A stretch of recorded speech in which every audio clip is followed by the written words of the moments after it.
तो स्वागत है आपका विज्ञान वृक्ष के ऑनलाइन प्लेटफॉर्म के ऊपर। इस लेक्चर में हम पढ़ने वाले हैं इम्प्रॉपर एक्सिस ऑफ सिमेट्री। जी हाँ, इम्प्रॉपर एक्सिस ऑफ सिमेट्री के एप्लीकेशन के बारे में भी बात कर लेंगे और इम्प्रॉपर एक्सिस में नंबर ऑफ ऑपरेशन किस तरीके से होते हैं, किस तरीके से देखा जाता है, कितना इंपॉर्टेंट है। हालांकि अगर मैं आपको बताऊं कि सीएसआईआर नेट में अगर कभी सीधा डायरेक्ट 4 नंबर का क्वेश्चन किसी भी सिमेट्री एलिमेंट से बनता है तो आपका इम्प्रॉपर एक्सिस से ही बनता है। बट गेट में प्लेन ऑफ सिमेट्री या फिर एक्सिस ऑफ सिमेट्री से भी सीधा क्वेश्चन बन जाता है, बट नेट में सीधा 4 नंबर का सवाल आपका इम्प्रॉपर एक्सिस ऑफ सिमेट्री से ही बनता है। शुरुआत करते हैं इम्प्रॉपर एक्सिस ऑफ सिमेट्री। हमारे पास है हमारा next symmetry element improper axis of symmetry.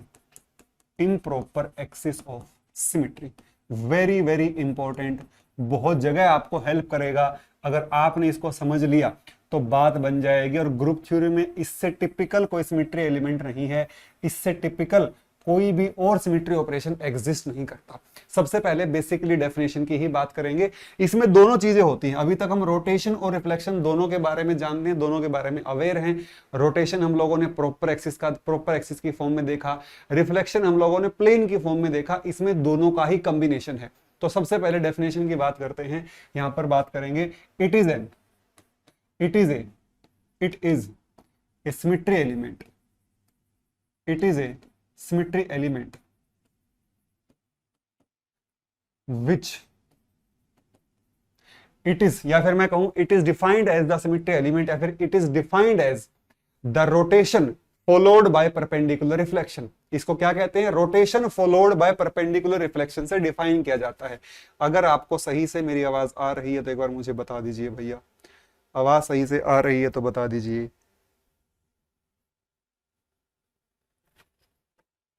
हाँ जी, चलिए भाई देखिए, एक सिमेट्री एलिमेंट होता है जिसको हम क्या कहते हैं? एक इमेजिनरी लाइन जो मॉलिक्यूल के सेंटर ऑफ ग्रेविटी से पास करते हैं। यहां पर क्या कहते हैं?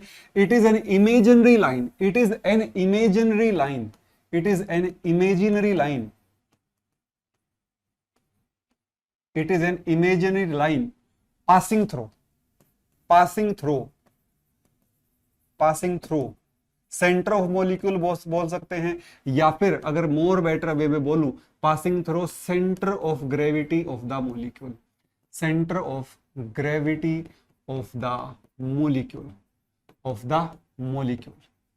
अभी डेफिनेशन खत्म नहीं हुई है, इसके बाद क्या लिखेंगे? It is an imaginary line passing through centre of gravity of the molecule, rotation on which by theta degree produce rotation on which by theta degree and simultaneously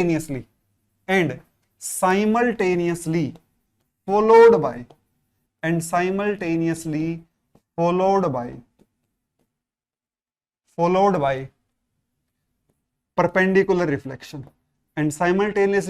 by perpendicular reflection to produce equivalent orientation of the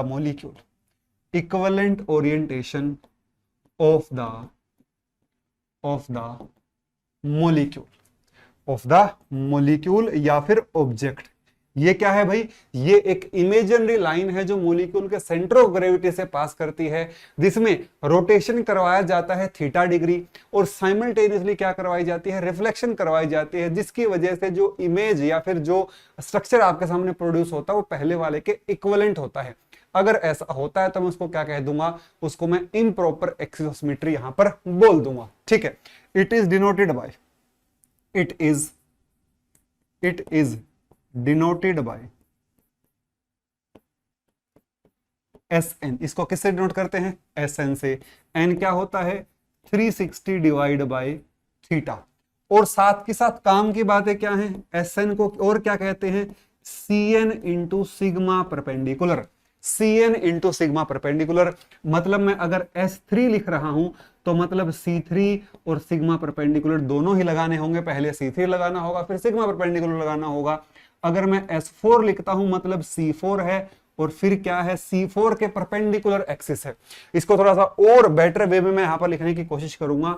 मान लीजिए मैं SN की बात करता हूं, मतलब जो axis है ना आपका वो एक्स एक्सिस की तरफ ओरिएंटेड है, तो इसका मतलब क्या होगा, एक्सिस तो एक्स के ऊपर होगा और जो रिफ्लेक्शन होगी वो क्या होगी, वाई जेड पे होगी। रिफ्लेक्शन होगी वो कहां होगी, वाई जेड के ऊपर होगी। अगर मैं SNY की बात करूं तो यह आपका CNY होगा और यहां पर सिग्मा XZ होगा। अगर मैं SNZ की बात करूं तो ये CNZ होगा, तो ये क्या होगा भाई आपका, ये आपका CNZ होगा और यहां पर क्या होगा, सिग्मा XY होगा। आई होप आपको समझ में आ रहा होगा, आई होप आपको चीजें क्लियर हो रही होंगी। एक इमेजिनरी लाइन जो मॉलिक्यूल के सेंटर ऑफ ग्रेविटी से पास करती है, उसके चारों मॉलिक्यूल को पहले रोटेट करवाया जाता है, फिर परपेंडिकुलर रिफ्लेक्शन भी ली जाती है। अगर इक्विवेलेंट ओरिएंटेशन प्रोड्यूस हो जाती है देन वी विल से कि उसके अंदर क्या एग्जिस्ट करता है, इम्प्रॉपर एक्सिस का जो सिमेट्री एलिमेंट है वो इसमें एग्जिस्ट करता है। आइए एग्जांपल से समझते हैं, शायद हमें और ज्यादा क्लियरिटी की जरूरत है। पहला एग्जांपल देखिए, example number first, BF3 boron trifluoride. BF3 हमने क्या कहा था, हमने कहा था बोरोन कुछ इस तरीके का स्ट्रक्चर है, पहला फ्लोरीन, दूसरा फ्लोरीन और यहां पर आपका है तीसरा फ्लोरीन, सही है। अगर मैं इसके ऊपर C3 लगाता हूं, C3 यहां से क्या लगाता हूं, C3 एक्सिस, अगर मैं यहां से C3 एक्सिस लगाता हूं, 120 डिग्री का रोटेशन करवाता हूं, तो 1 2 पर जाएगा, 2 3 पर जाएगा। कैसा स्ट्रक्चर दिखाई देगा, ये कुछ इस तरीके से बनता हुआ दिखाई देगा। यहां पर आ जाएगा 3, यहां पर आ जाएगा 1 और यहां पर आ जाएगा 2। और अगर मैं अब सिग्मा परपेंडिकुलर लगा दूं, मतलब यहां से C3 एक्सिस था, हाथ लेकर जाऊं ये वाला प्लेन लगा दूं, मतलब किस प्लेन की बात कर रहा हूं, इस प्लेन की मैं यहां पर चर्चा कर रहा हूं, जिसमें हम क्या कह रहे थे, जिसमें हम कह रहे थे फेज चेंज हो जाता है। तो कैसा स्ट्रक्चर दिखाई देगा, बोरोन होगा, तीसरा फ्लोरीन होगा, पहला फ्लोरीन होगा और दूसरा फ्लोरीन होगा। बस फेज चेंज को इस तरीके से रिप्रेजेंट कर सकते हैं। अगर आप ध्यान से देखेंगे तो ये जो दोनों स्ट्रक्चर हैं, ये जो दोनों स्ट्रक्चर हैं ये क्या हैं, एक दूसरे के इक्विवेलेंट हैं, क्योंकि एटम की पोजीशन बदल चुकी है पर स्ट्रक्चर क्या है, सुपर इंपोजेबल है। एटम की पोजीशन बदल चुकी है, 1 की जगह 3 आ गया है, 2 की जगह 1 आ गया है, 3 की जगह 2 आ गया है, लेकिन स्ट्रक्चर क्या हो रहे हैं, सुपर इंपोज हो रहे हैं। कैसे सुपर इंपोज हो रहे हैं, इस तरीके से देखो, क्या मैं इसको इसके ऊपर रख सकता हूं, देखो ये हो गया सुपर इंपोज। अरे सुपर इंपोज ही तो है, पर क्या पोजीशन वही है, नहीं, 1 की जगह क्या आ गया है, अब 3 आ गया है, 1 की जगह क्या आ गया है, 3 आ गया है। और ये जो पूरी प्रोसेस आपको यहां देखने को मिली है, इसमें हुआ क्या है, जरा ध्यान से देखिए, जरा गौर फरमाइए। इस पूरी प्रोसेस में हमने क्या देखा, हमने देखा यहां पर C3 इंटू सिग्मा परपेंडिकुलर, और यही तो क्या होता है, इम्प्रॉपर एक्सिस ऑफ सिमेट्री होता है। यही तो क्या होता है, इम्प्रॉपर एक्सिस ऑफ सिमेट्री होता है। इसका मतलब जो BF3 मॉलिक्यूल है, जो BF3 मॉलिक्यूल है उसमें C3 था। इसका मतलब क्या है, जो BF3 मॉलिक्यूल है, जो BF3 मॉलिक्यूल है इसमें क्या था, इसमें C3 था, 3 C2 थे, इसमें 3 सिग्मा V भी थे, इसमें सिग्मा H भी था, पर इसमें और क्या मिला, इसमें और हमें S3 भी मिल गया। और क्या मिल गया, S3 भी मिल गया, S3 भी मिल गया। नंबर ऑफ ऑपरेशन की बात नहीं कर रहे अभी, वो मैं अभी बात कर लूंगा नंबर ऑफ ऑपरेशंस की। अभी हमें इसके आइडेंटिकल पर पहुंचना है तो बहुत लंबा प्रोसेस हो जाएगा, उसका यहां पर दूसरा तरीका है, वो मैं आपको बताऊंगा। आई होप आपको क्लियर हुआ होगा। एक और एग्जाम्पल के माध्यम से मैं आपको समझाने की कोशिश करता हूं। एग्जाम्पल नंबर 2, एग्जाम्पल नंबर 2 देखिए, PTCl4 2 नेगेटिव, PTCl4 2 नेगेटिव। देखिए जरा, प्लेटिनम है यहां पर, यहां पर, यहां पर और यहां पर, ठीक है। मैं इसी को है ना 2-3 बार यहां पर बना देता हूं ताकि हमें बार बार बनाना ही ना पड़े। और अब मैं यहां पर नंबरिंग डाल देता हूं, 1 है, 2 है, 3 है और यहां पर क्या है भैया, 4, ठीक। अगर मैं ऊपर से 90 डिग्री का रोटेशन करवाता हूं तो क्या होगा भाई, क्या होगा, 1 यहां आ जाएगा, 2 यहां आ जाएगा, 3 यहां आ जाएगा और 4 यहां आ जाएगा। C4 एक्सिस लगा दिया, C4 लगा दिया एक बार, और अगर मैं अब इस C4 को, C4 यहां से लगाया है, यहां से लगा है, अगर मैं इसके परपेंडिकुलर प्लेन लगा देता हूं, मतलब कौन सा प्लेन, अगर मैं ये वाला प्लेन यहां इस मॉलिक्यूल में लगा देता हूं, ये वाला प्लेन अगर मैं इस मॉलिक्यूल में लगा देता हूं, तो मुझे क्या मिलेगा, मुझे मिलेगा यहां पर 1, यहां पर 2, यहां पर 3 और यहां पर 4। बट साथ के साथ क्या मिलेगा, जो फेज है इस मॉलिक्यूल का वो बदला बदला, अंदाज कुछ बदला बदला दिखाई देगा। अंदाज क्या होगा, इस स्ट्रक्चर का कुछ बदला बदला दिखाई देगा। अब ये जो स्ट्रक्चर प्रोड्यूस हुआ है, क्या ये सुपर इंपोज हो रहा है, देखो बिल्कुल as it is superimpose हो रहा है, पर एटम की पोजीशन क्या हो गई है, चेंज हो गई है। एटम की पोजीशन क्या हो गई है, चेंज हो गई है। और अगर एटम की पोजीशन बदल जाए, एटम की पोजीशंस बदल जाएं, स्ट्रक्चर सुपर इंपोजेबल हो, तो ऐसी ओरिएंटेशन क्या होती है, इक्विवेलेंट ओरिएंटेशन होती है। प्रोड्यूस कैसे हुआ, प्रोड्यूस कुछ इस तरीके से हुआ, पहले मुझे C4 लगाना पड़ा, फिर मुझे सिग्मा परपेंडिकुलर लगाना पड़ा, और ये क्या बना मेरे सामने, S4 बन गया। ये क्या बन गया, S4 बन गया। अब यहां से आपके दिमाग में एक डाउट आएगा, एक थॉट प्रोसेस जनरेट होगा, जो थॉट प्रोसेस आपको जनरेट होने से खुद को रोकना है। मतलब कैसा थॉट प्रोसेस, मैं बता देता हूं। जैसे BF3 मॉलिक्यूल में, जैसे आप लोगों ने देखा BF3 में C3 था तो S3 हो गया, BF3 में C3 था तो S3 आ गया, बोलो हाँ या ना।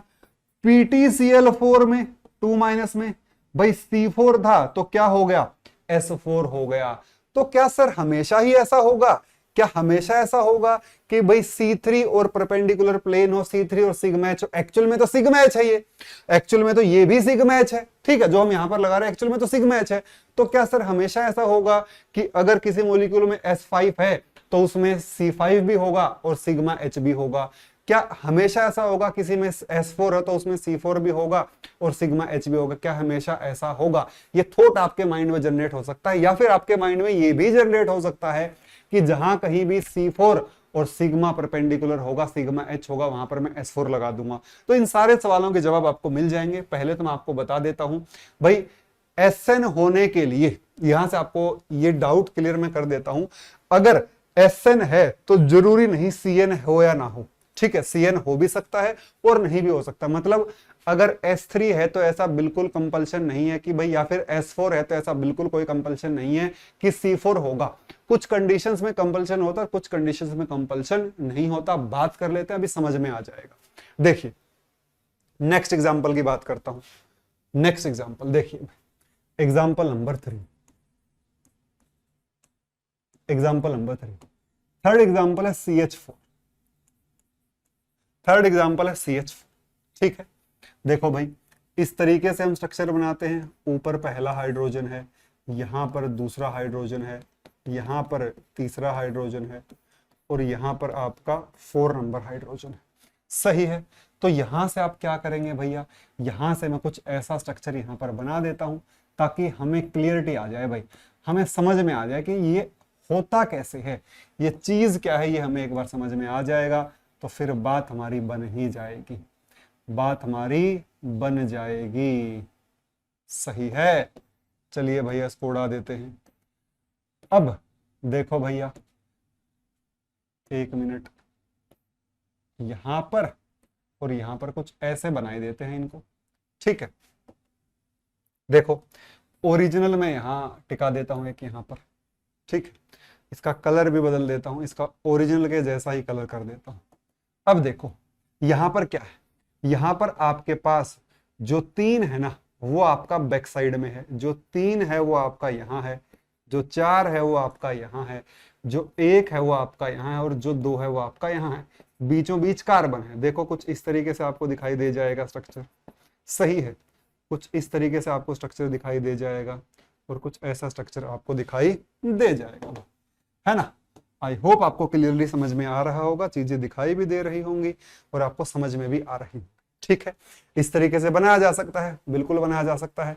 अब अगर इसी को यहां लिखूं तो है क्या, देखो भाई, यहां पर तो है 1, यहां पर तो है 1, यहां पर है 4, यहां पर है 2, और यहां पर क्या है आपका 3 है, यहां पर क्या है आपका 3 है।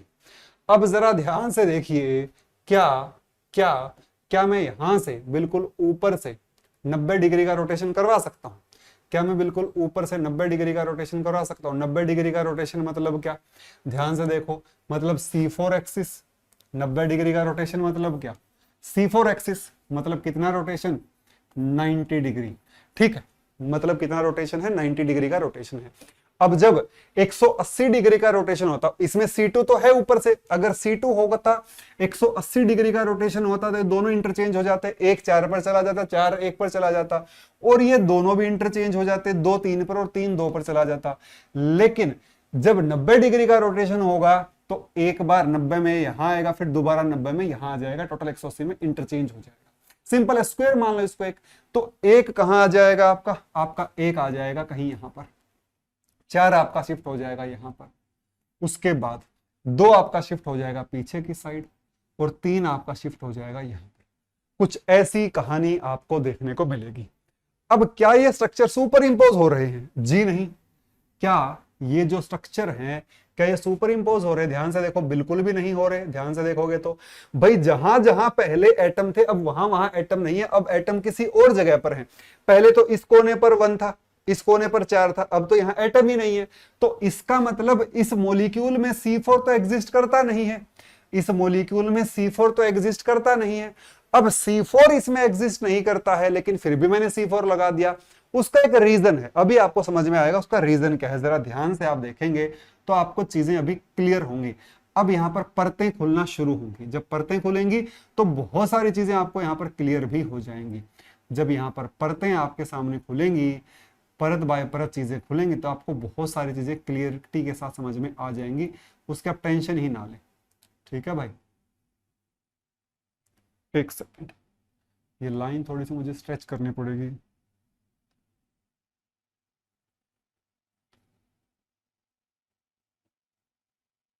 ठीक है भाई, हो गया। ठीक है, अब मैं क्या कर रहा हूं, ध्यान से देखिए इस प्लेन को, जो प्लेन मैंने यहां पर बनाया है इसको ध्यान से देखिएगा भाई। अब मैं क्या कर रहा हूं, एक्सिस तो ऊपर से था, एक्सिस तो भाई ऊपर से था, ऊपर से था ना एक्सिस, तो एक्सिस तो ऊपर से था, ये तो इसके परपेंडिकुलर है। और इसको क्या कहूंगा मैं, ये मैंने लगा दिया इसके ऊपर क्या, परपेंडिकुलर प्लेन, इसको क्या कहूंगा, सिग्मा परपेंडिकुलर लगा दिया। अब जैसे ही ये लगेगा भाई, 4 तो कूद के नीचे की तरफ, 3 कूद के कहां, ऊपर की तरफ, 1 कूद के कहां, नीचे की तरफ, और 2 फुदक के कहां चला जाएगा, ऊपर की तरफ चला जाएगा। जैसे ये प्लेन लगा दूंगा तो इस तरीके की शिफ्टिंग आपको दिखाई देगी, इस तरीके के रिफ्लेक्शंस आपको यहां पर दिखाई देंगे। भाई 4 आ जाएगा नीचे, लो भाई अलग कलर से रिप्रेजेंट कर देता हूं, 3 जाएगा ऊपर, 1 आएगा नीचे, 4 आएगा नीचे, 2 जाएगा ऊपर, 2 यहां चला जाएगा। इस तरीके से ही तो भाई इसका रिफ्लेक्शन कहां होगा, बिल्कुल ऑपोजिट ही तो होगा। तो यहां पर कैसा स्ट्रक्चर देखने को मिलेगा, यहां आप देखेंगे 4 आ जाएगा जी यहां पर, उसके बाद 2 आ जाएगा जी यहां पर, उसके बाद 1 आ जाएगा जी यहां पर, और 3 आ जाएगा जी यहां पर। अब अगर आप समझदार हैं तो आप यहां से क्लियरली देख पाएंगे ये जो नया स्ट्रक्चर जनरेट हुआ है, ये जो नया स्ट्रक्चर जनरेट हुआ, क्या ये इसके ऊपर सुपर इंपोज हो रहा है? जी हां, ये स्ट्रक्चर इसके ऊपर सुपर इंपोज हो रहा है। ध्यान से देख लो, एटम्स की पोजीशन वही है जो पहले थी। एटम्स की पोजीशन क्या है, बिल्कुल एज इट इज वही आ रही है जो पहले थी। और स्ट्रक्चर क्या है, सुपर इंपोजेबल है, मतलब एटम की नंबरिंग बदल गई है पर स्ट्रक्चर क्या हो रहे हैं, सुपर इंपोज हो रहे हैं। अगर स्ट्रक्चर सुपर इंपोज हो रहे हैं, नंबरिंग बदल जाएगी, तो ये कैसी ओरिएंटेशन होगी मेरे भाई, ये इक्विवेलेंट ओरिएंटेशन होगी। ये क्या होगी, इक्विवेलेंट ओरिएंटेशन होगी। और ये प्रोड्यूस कैसे हुई है, ये प्रोड्यूस कैसे हुई है, ये प्रोड्यूस हुई है C4 गुणा सिग्मा परपेंडिकुलर से। और इसको क्या कह दूंगा, S4 एग्जिस्ट करता है। ऊपर से क्या एग्जिस्ट करता है, S4 इसके अंदर एग्जिस्ट करता है। क्या इसमें C2 है, बिल्कुल C2 है। क्या इसमें C4 है, जी नहीं, इसमें C4 नहीं है। बट यहां पर कहूंगा S4 तो है पर C4 एग्जिस्ट नहीं करता। कौन करता है, C2 एग्जिस्ट करता है। कितने C2 एग्जिस्ट करते हैं, 3 C2। कितने C2, 3 C2 एग्जिस्ट करते हैं। इसका मतलब जहां जहां से C2 है वहां वहां से क्या होगा, एक एक S4 पास हो रहा होगा। मतलब एक S4 इधर से भी पास हो रहा होगा, एक S4 सामने से भी पास हो रहा होगा। आई होप आपको क्लियरली समझ में आया होगा। अगर समझ में आया तो मुझे एक बार बता दीजिए, फिर हम आगे मूव करते हैं। अभी आगे मूव करते हैं और अब बात करते हैं नंबर ऑफ ऑपरेशंस की। अब बात करते हैं किसकी? नंबर ऑफ ऑपरेशंस की। अब बात करते हैं किसकी? नंबर ऑफ ऑपरेशंस की। जो इंपॉर्टेंट है हमारे लिए, नंबर ऑफ ऑपरेशंस देखते हैं। Number of operations, number of operations in improper axis of symmetry. Number of operations in improper axis of symmetry. देखिए केस नंबर 1, केस नंबर 1 देखो भाई, केस नंबर 1 देखो, in Sn if n is even then number of operations are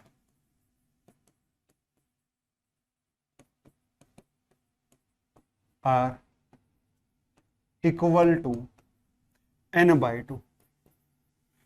अगर Sn में n की value even है, for example के तौर पर बात करूं भाई, S4 में अगर मैं S4 की बात करूं तो नंबर ऑफ ऑपरेशन कितने होंगे?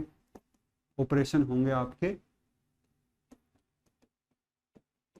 4/2 इज इक्वल टू 2।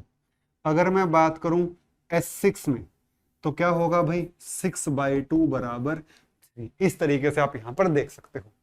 अब देखो भाई, इसका मतलब क्या है ये आपको समझ सा नहीं आया होगा। मैं आपको एक एग्जांपल के माध्यम से समझाता हूं, देखिए, और बहुत सारी पिक्चर आपको यहां से क्लियर होगी। सबसे पहले एग्जांपल लेता हूं S2 का। पहला एग्जांपल लेता हूं, एग्जांपल नंबर 1 S2 का लेते हैं। S2 का भाई, यहां पर n की वैल्यू कितनी है? 2। इवन है। नंबर ऑफ ऑपरेशन कितने होंगे? नंबर ऑफ ऑपरेशंस यहां पर होंगे 1। 2/2 is equal to 1। 2/2 is equal to 1। ठीक है। एक और खास बात, ये सारा प्रोसेस करने से पहले आपको कुछ बातें पता होनी चाहिए। जैसे कौन सी? इधर देख लो एक बार भाई, मैं Cn को n बार लगाता हूं तो E आता है, सही है भैया। और अगर मैं सिग्मा n को लगाता हूं और मेरे पास n ओड होता है, सिग्मा को n बार लगाता हूं और if n is odd, sigma की power n is equal to sigma if n is odd. और सिग्मा की पावर n जो होता है वो E होगा अगर n क्या होगा आपका? E1 होगा। ये बातें आपको ध्यान रखनी है भाई, ये बातें आपको ध्यान रखनी है। बातें हम पुराने चैप्टर से समझ के आए हैं, पीछे वाले जो क्लासेस है उनसे हम लोग इसको देख कर आए हैं, समझ कर आए हैं। ये बातें हमें पता होनी ही चाहिए। ठीक है, अगर ये बातें हमें पता होंगी तो हमें शायद ये टॉपिक अभी पढ़ने में आसानी होगी, ज्यादा दिक्कत आएगी नहीं। सही है भाई, ये बातें आपको पता भी होंगी। अब S2 से शुरू करता हूं, S4 में करवाता हूं, S6 आप खुद कर लेना घर पे। देखो S2, अब मुझे क्या देखना? Number of operation. याद करिए, जब हमने PTCL4 में या फिर BF3 में, मैं आपको एग्जांपल के साथ बताता हूं, जब हमने BF3 की बात करी थी ना, तो हमने क्या कहा था? C3 एक्सिस लगाया था, 1 था, 2 था, 3 था, कुछ ऐसा था। तो इसके ऊपर C3 एक बार लगाया, याद करिए, फिर C3 दूसरी बार लगाया, फिर C3 तीसरी बार लगाया। कब तक लगाते चले गए? जब तक आइडेंटिकल नहीं आ गया। जब तक क्या नहीं आ गया? जब तक आइडेंटिकल नहीं आ गया तब तक हम इस प्रोसेस को करते चले गए। मतलब एक बार C3 लगाया, 2 बार लगाया, 3 बार लगाया। इसी तरीके से C4 में क्या किया था? एक बार लगाया, 2 बार लगाया, 3 बार लगाया, 4 बार लगाया। तो हमें यहां पर भी वही करना है। हमें यहां पर भी जो इम्प्रॉपर एक्सिस है उसको बार बार क्या करना है? ऑपरेट करना है। ठीक है, तो शुरू से शुरू करता हूं। S1, S2 पहली बार, मतलब क्या? C2 पहली बार और इंटू सिग्मा परपेंडिकुलर, तो ये क्या होगा? ये होगा आपका S12। सही है भैया, ओके। उसके बाद S2 दूसरी बार, C2 दूसरी बार और सिग्मा 2 बार। यहां पर सिग्मा एक ही बार लगा था, बार बार परपेंडिकुलर नहीं लगा रहा हूं। इस परपेंडिकुलर को मैं हटा देता हूं, वो अंडरस्टूड है। ठीक है, अब ये क्या होगा? ये होगा C2 को 2 बार लगाओगे तो E आ जाएगा। सिग्मा की पावर E1 है, ये भी E आ जाएगा। अब ये तो E आ गया, ये तो इम्प्रॉपर आया नहीं। कब तक लगाते हैं? जब तक रिपीट नहीं हो जाता। अब यहां पर S3 को S2 को तीसरी बार लगा रहा हूं, मतलब C2 को 3 बार, सिग्मा को भी 3 बार। इसका मतलब क्या? C2 को 3 बार मतलब लगाने का मतलब C2 को 2 बार, और बल्कि यहां पर मैं ऐसा लिखूंगा C2 को 2 बार इंटू C2 को 1 बार, और सिग्मा को कितना? सिग्मा को 2 बार इंटू सिग्मा को 1 बार, या फिर सिग्मा की पावर ओड तो सिग्मा ही हो जाएगा, इसमें मुझे कुछ करने की जरूरत है नहीं। अब ये क्या आ जाएगा? C2 2 बार E आ जाएगा into C12 into sigma, E का तो कोई फर्क पड़ता नहीं, ये क्या आ जाएगा? S12 आ जाएगा। अब ध्यान से देखो, S12 आया, ये किसका ऑपरेशन आया भाई? क्लियरली दिखाई दे रहा है, इम्प्रॉपर एक्सिस है। ये तो इम्प्रॉपर एक्सिस है नहीं, और यहां पर जाकर क्या हो गया? यहां पर जाकर रिपीट हो गया। यहां पर जाकर क्या हो गया? रिपीट हो गया। तो जो S2 में इम्प्रॉपर का एक ऑपरेशन है वो कौन सा है? S12 है। S2 में जो इम्प्रॉपर का ऑपरेशन है वो कौन सा है? S12 है। तो यहां पर क्या लिखूंगा? दिस इंप्लाइज यहां पर लिखूंगा operation of improper axis in S2 is S12 in S2 is S12। कैसे S12? मतलब आपको भी समझ में नहीं आ रहा, कोई एक और एग्जांपल करूंगा तब आपको समझ में आएगा। ये ऐसे S12 जब हम कहा करते थे कि C3 में 2 ऑपरेशन है, एक कौन सा? एक C13 और दूसरा कौन सा? C23। ये उसी तरीके से है जैसे वहां पर प्रॉपर एक्सिस में होता था। एक और एग्जांपल ले लेता हूं, देखो जरा। यहां पर पहला एग्जांपल किसका लिया? एग्जाम्पल 1 S2 लिया, एग्जाम्पल 2 ले लेता हूं भाई। यहां पर मैं लेता हूं S4 एक्सिस। N की वैल्यू कितनी है? 4। नंबर ऑफ ऑपरेशन कितने होंगे? नंबर ऑफ ऑपरेशंस होंगे यहां पर 4/2 बराबर 2। अब हमें यहां पर नंबर ऑफ ऑपरेशन ही ढूंढने हैं। नंबर ऑफ ऑपरेशन से क्या करने हैं? फाइंड आउट करने हैं। कैसे पता लगेगा? जरा ध्यान से देखना भाई। यहां पर सबसे पहले क्या करना होगा? S4 को 1 बार लगाना होगा, S4 को दूसरी बार लगाना होगा, S4 को तीसरी बार लगाना होगा, S4 को 4 टाइम लगाना होगा, S4 को 5 बार लगाना होगा। मुझे पता क्योंकि 5 बार में रिपीट हो जाएगा, आई नो। देखो S4 को 1 बार लगाने का मतलब क्या? C4 को 1 बार इंटू सिग्मा को 1 बार। ठीक है, तो यहां पर तो कोई चक्कर ही नहीं है, ये तो S14 आ गया। ठीक है, S4 को 2 बार लगाने का मतलब क्या? जरा ध्यान से देखिए भाई। C4 को 2 बार, C4 को 2 बार इंटू सिग्मा को 2 बार। इसका मतलब क्या भाई? C4 को 2 बार मतलब 2 बार 90 डिग्री का रोटेशन, टोटल 180 डिग्री का रोटेशन। या तो ऐसा समझ लो या फिर 2 2 जा 4 कर लो, तो ये क्या बनेगा? ये 1 बार C2 बनेगा। अरे 2 बार 90 मतलब 1 बार C2, और सिग्मा की पावर 2 E1 मतलब क्या? ये आ जाएगा E, और ये क्या आया हमारे पास? ये आया C12। तो जब मैं S4 को 2 बार लगा रहा हूं तो क्या मुझे यहां पर इम्प्रॉपर का ऑपरेशन मिला? नहीं, मुझे किसका ऑपरेशन मिला? प्रॉपर का ऑपरेशन मिला। अब S34 का मतलब क्या? C4 को 3 बार, सिग्मा को 3 बार। सही है। अब C4 को 3 बार मतलब C4 को 3 बार कैंसिल आउट नहीं हो रहा, सिग्मा को 1 बार मतलब सिग्मा को 1 बार। ये क्या बन जाएगा? S34 बन जाएगा। ये हमें 2 ऑपरेशन तो मिल गए, 2 ऑपरेशन तो मिल गए। ये रहे इम्प्रॉपर के। क्या ये इम्प्रॉपर का ऑपरेशन है? जी नहीं, वो इम्प्रॉपर का ऑपरेशन नहीं है। अब यहां पर एक और कंक्लूजन में निकाल के दूंगा आपको, अभी रुकिए। S4 को 4 बार, S4 को 4 बार मतलब C4 को 4 बार भैया, सिग्मा को भी 4 बार। इसका मतलब क्या होगा? जरा देखो, C4 को 4 बार मतलब E, और ये भी E, और ये भी आपका क्या आ जाएगा? E। आइडेंटिकल से कहां आ गए? आइडेंटिकल पे आ गए। बीच में 2 इक्विवेलेंट आई, एक यहां पर और एक यहां पर आ गई, तो यहां पर नंबर ऑफ ऑपरेशन 2 हो गए। लेकिन चेक कर लेते हैं, क्या पता आगे भी कुछ हो। आइडेंटिकल पे पहुंच जाते हैं एक बार, अभी पहुंचते हैं आइडेंटिकल के ऊपर। C4 को 5 बार, सिग्मा को 5 बार। इसका मतलब क्या होगा? जरा देखो, C4 को 5 बार का मतलब C4 को 4 बार इंटू C4 को एक बार ऊपर पावर जुड़ जाएंगी, और सिग्मा की पावर 5 बार का मतलब क्या, एक बार सिग्मा, क्योंकि सिग्मा की पावर ओड मतलब सिग्मा। ठीक है, तो ये क्या बनेगा, ये बनेगा C14 इंटू सिग्मा, ये बन जाएगा S14। अब यहां पर क्या कहूंगा, ये हो गया है रिपीट, ये क्या हो गया है, रिपीट हो गया है, ये क्या हो गया है, रिपीट हो गया है। तो यहां पर क्या कहूंगा भाई, इसमें जो दो ऑपरेशन है वो कौन से हैं, वो आपके सामने एक S14 है और देन आपका कौन सा है, S34 है। एक और खास बात, मान लीजिए किसी मॉलिक्यूल में C3 एक्सिस है, तो यहां पर नंबर ऑफ ऑपरेशन का मतलब पता क्या होता है, ये होता है कि अगर मैं C3 को एक बार लगा सकता हूं तो 2 बार भी लगा सकता हूं, 3 बार भी लगा सकता हूं, 5 बार भी, 50 बार भी, 100 बार भी। अगर किसी मॉलिक्यूल में S4 है तो उस मॉलिक्यूल को मैं उस मॉलिक्यूल पे S4 एक बार लगा सकता हूं, 2 बार लगा सकता हूं, 3 बार लगा सकता हूं, 4 बार लगा सकता हूं, 5 बार, 6 बार। लेकिन जब मैं 2 बार लगा रहा हूं मुझे क्या मिल रहा है, C2 मिल रहा है। जब मैं 2 बार लगा रहा हूं तो क्या मिल रहा है, C2 मिल रहा है, मतलब इस मॉलिक्यूल में C2 भी पक्का ही होगा। तो यहां पर क्या कहूंगा, दिस इंप्लाइज इफ यहां पर लिखूंगा S4 exist in a molecule, then C2 must exist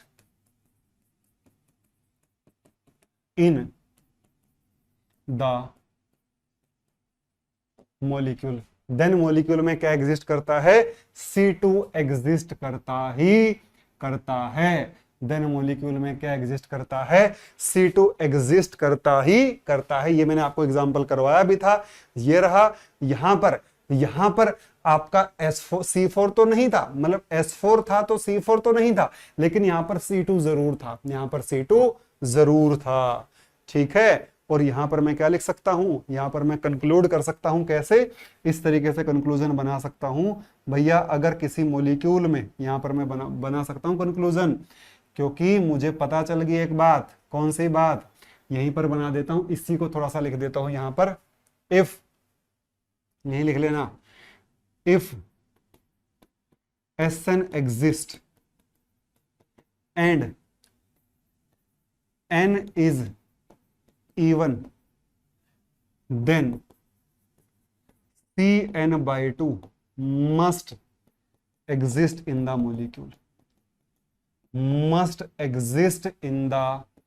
molecule, तब मॉलिक्यूल में क्या होगा, Cn/2 हमेशा एग्जिस्ट करेगा। उसमें Sn होगा, मतलब कि अगर Sn है और n इवन है तो भाई Cn हो भी सकता है और नहीं भी हो सकता, बट Cn/2 हमेशा होगा। मतलब अगर S6 है तो C6 हो भी सकता है, नहीं भी हो सकता, उसके बारे में टिप्पणी नहीं कर सकते, लेकिन C3 तो पक्का ही क्या होगा, उसके अंदर एग्जिस्ट करेगा। अब मैं यहां पर आपका एक होमवर्क भी दे देता हूं। होमवर्क आपका क्या है, इसके बाद हम ओड वाला हिस्सा देखेंगे। यहां पर होमवर्क क्वेश्चन आपका है, आपको ढूंढना है S6 में नंबर ऑफ ऑपरेशंस आपको ढूंढने हैं। S6 में क्या ढूंढना है, नंबर ऑफ ऑपरेशंस। ये आपका क्या है भैया, ये आपका होमवर्क है। ये आपका क्या है, होमवर्क है। ये आप ढूंढेंगे और ये आप बताएंगे भी। अब हम आगे बात करते हैं किसकी, जब n की वैल्यू ओड होगी। अभी तक हमने चर्चा करी किसकी, जब Sn में पहला केस डिस्कशन किया, अगर Sn में in Sn if n is even then number of operation are n/2। अब बात करते हैं अगर n ओड होगा तो क्या होगा। देखिए भाई, केस नंबर 2,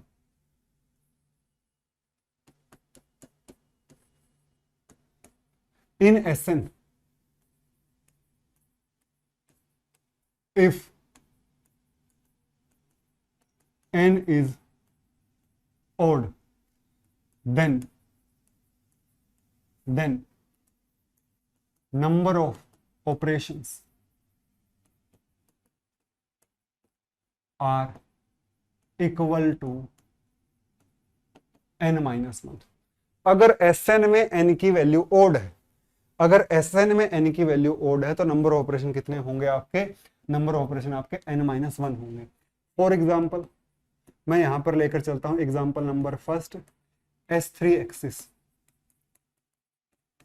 n की वैल्यू कितनी है 3, नंबर ऑफ ऑपरेशंस कितने होंगे, ये होंगे आपके पास 3 - 1 बराबर 2 हो जाएंगे। अब हम ये देखते हैं भाई कौन से दो ऑपरेशन होंगे S3 में। S3 मैं करवा देता हूं, S5 आपको करने के लिए दे दूंगा। S3 मैं करवा देता हूं, S5 आपको करने के लिए दे दूंगा। अभी शुरू करते हैं, देखिए बड़ा इंटरेस्टिंग है ये वाला तो किस्सा। देखो जरा भाई, S3 को ऑपरेशन ढूंढने के लिए एक बार लगाऊंगा। एक बार लगाने का मतलब क्या, एक बार C3 इंटू सिग्मा परपेंडिकुलर। भाई पहला तो बहुत आसानी से मिल जाता है, और एक्चुअल में ये आया क्या मेरे पास, ये S13 ही मेरे पास आ गया। ठीक है, अब S3 को 2 बार लगा रहा हूं, सही है।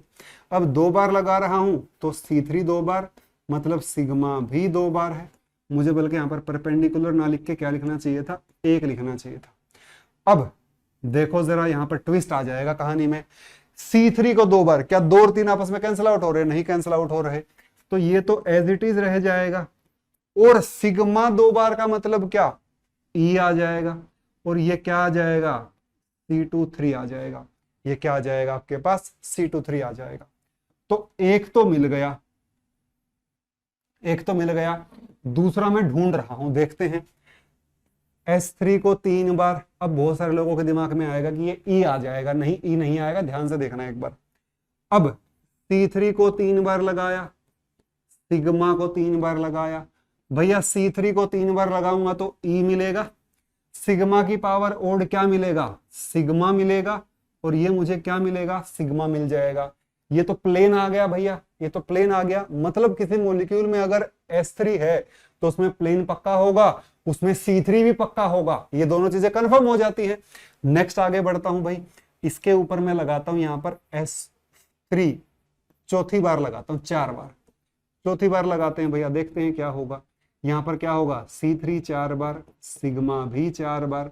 अब C3 4 बार का मीनिंग क्या है भाई, देखो C3 को 3 बार इंटू C3 को 1 बार इंटू, देखो ध्यान से, सिग्मा को 4 बार लगाया तो क्या मिला रे, E मिलेगा, E मिलेगा, E, ये क्या आ जाएगा, C13 आ जाएगा, क्योंकि ये भी तो E हो जाएगा, ये भी तो E हो जाएगा। तो क्या ये इम्प्रॉपर मिला, जी नहीं, मिल ही नहीं रहा। एक तो मिल गया, दूसरा भाई नहीं मिल रहा, गुम हो गया इसका। देखो जरा, S3 को 5वीं बार लगाते हैं भैया, क्या होगा, C3 को 5 बार और सिग्मा को 5 बार, C3 3 बार, C3 को 2 बार और सिग्मा को 5 बार का मतलब सिग्मा। अब ये क्या आएगा, ये आएगा आपके पास, ये आएगा भैया C3, बल्कि मैं इसको थोड़ा सा इधर से शुरू करूंगा तो और बेटर रहेगा मेरे लिए, है ना। 5वीं बार लगा रहा हूं अब मैं, ठीक है भैया। देखो ये क्या बनेगा, ध्यान से देखो भाई, ध्यान से देखो, ये तो E बनेगा, तो यहां पर क्या आ जाएगा, C3 2 बार गुणा सिग्मा, ये आ जाएगा S3 2 बार, ये आ जाएगा S3 कितनी बार, 2 बार। तो हमारे पास एक और ऑपरेशन आ गया इम्प्रॉपर का, ठीक है। एक S13 आया, एक S23 आया। अब और आगे देख लेते हैं भाई क्या कहानी होने वाली है, क्या रचनाएं रचने वाली हैं यहां पर। S3 को, बल्कि मैं अगले पेज पे लिखता थोड़ा सा बेटर होता है ना, अगले पेज पे लिख देता हूं, चलो यहीं लिख देता हूं, लाइन ड्रॉ कर देते हैं थोड़ी सी, हो गया पार्टीशन, बस यहीं लिख देता हूं, हो गया। अब क्या ही अगले पेज पे जाएंगे, हो गया, होने वाला है ये टॉपिक ही होने वाला है। देखो S3 को 6 बार, अब 6 बार S3 का मतलब क्या है भाई, ये तो अब समझदार हो गए। अब क्या मतलब है इसका, इसका मतलब है C3 को 6 बार और सिग्मा को 6 बार। अब C3 को 6 बार मतलब क्या, C3 को 3 बार, C3 को 3 बार और सिग्मा को 6 बार मतलब E। अब ये क्या आ जाएगा, ये आ जाएगा E into E into E, और ये आपका आएगा E आ जाएगा, ये तो E आ जाएगा E, ठीक है। अब S3 को 7 बार, कब तक लगाना है, जब तक रिपीट ना हो जाए, टेंशन मतलब रिपीट हो जाएगा। इसका मतलब क्या है भैया, C3 को 7 बार, सिग्मा को भी 7 बार। इसका मतलब क्या, C3 3 बार, C3 3 बार, C3 1 बार और सिग्मा 1 बार। 7 बार सिग्मा का मतलब 1 बार सिग्मा, सिग्मा की पावर ओड है। ये E, ये भी E बनेगा, देखो जरा ध्यान से, ये भी ई बनेगा, ये भी ई बनेगा, दोनों ही ई बन जाएंगे। अब यहां से आएगा क्या, यहां से आएगा S13, और जब S13 आएगा मैं कहूंगा क्या हो गया है, रिपीट हो गया है, रिपीट हो गया है। और रिपीट हो गया तो यहां से क्या लिखूंगा, hence the two operation in S3 axis are S13 and S23। Hence यहां लिखूंगा hence two operations in S3 are S13 and S23। ठीक है। Also when we operate S3 a number of times, we get S13, C23, sigma. देखो जरा, हमें S13 मिला, C23 मिला, sigma मिला, C13 मिला, सिग्मा मिला, C13 मिला, उसके बाद कौन मिला, इसके बाद हमें मिला C13 के बाद हमें मिला S23 एंड E रिस्पेक्टिवली। अब इनमें से ये जो दो ऑपरेशंस हैं ये तो इम्प्रॉपर के ऑपरेशन हो गए, ये तो इम्प्रॉपर के ऑपरेशन हो गए, मगर इनको एरो से समझा दूं तो शायद आपको क्लियरिटी आ जाएगी। ये तो इम्प्रॉपर के ऑपरेशन हो गए, ठीक है, लेकिन यहां पर दो ऑपरेशन और भी तो आए, ये दो ऑपरेशन और भी तो आए। ये ऑपरेशन और ये जो ऑपरेशन है ये किसके ऑपरेशन है, ये किसके ऑपरेशन है, operations of C3, operations of C3 axis, operations of C3 axis, these are operations of C3 axis। ठीक है, मतलब अगर किसी मोलिक्यूल में यहां से क्या लिखूंगा, hence this implies if SN exists in a molecule and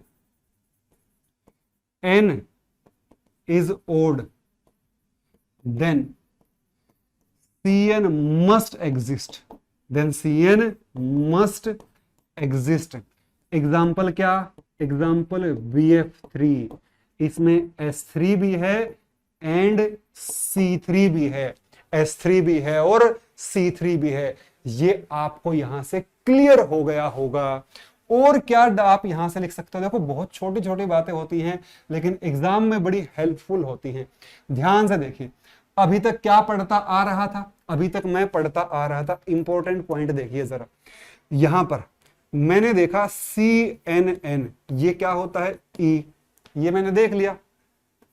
sigma की power n, sigma if n बराबर ओड, सिग्मा की पावर n, E, बल्कि मैं यहां पर क्या लिखूंगा, E इफ n इज, ये मैं देख चुका हूं।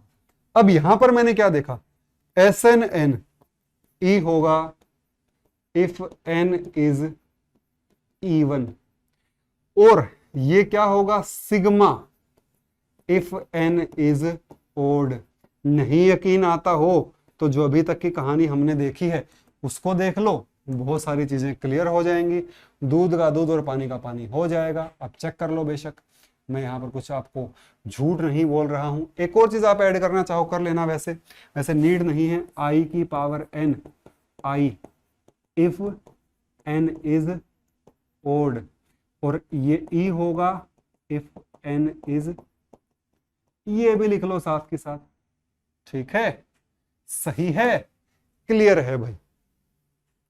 और यहां पर ये भी लिख लेना, यहां पर ये भी लिख लेना, जो आपका S11 होता है वो सिग्मा होता है, और जो S12 होता है वो इन्वर्जन सेंटर होता है। ये मैं आपको S11 तो मैं आपको प्रूव कर ही चुका हूं। देखो जरा ध्यान से, ये भी लिख लो S11, देखो SNN, n की वैल्यू ओड, सिग्मा देखो सबसे पहले n की वैल्यू तो 1 ही आएगी ना, तो S11 क्या हुआ, सिग्मा हो गया। देखो ये रहा S11 क्या हुआ, सिग्मा हो गया, n की वैल्यू ओड है। S12 इन्वर्जन होता है, मैं आपको फर्दर आगे वाले चैप्टर में जो है वो प्रूव कर दूंगा। अभी के लिए आप यहां पर देखिए क्या आपको यहां से समझ में आया। एक बार मैं ये दिखा देता हूं, देखो S33 n की वैल्यू ओड है, क्या आया है, सिग्मा आया है। इसके बाद S44 n की वैल्यू इवन है, क्या आया है आपका, ई ही यहां पर आया है। तो आई होप आपको ये इम्प्रॉपर एक्सिस जो है वो समझ में आया होगा। और इस वीडियो को लाइक करना, शेयर करना, चैनल को सब्सक्राइब करना भी ना भूलें। Thank you so much.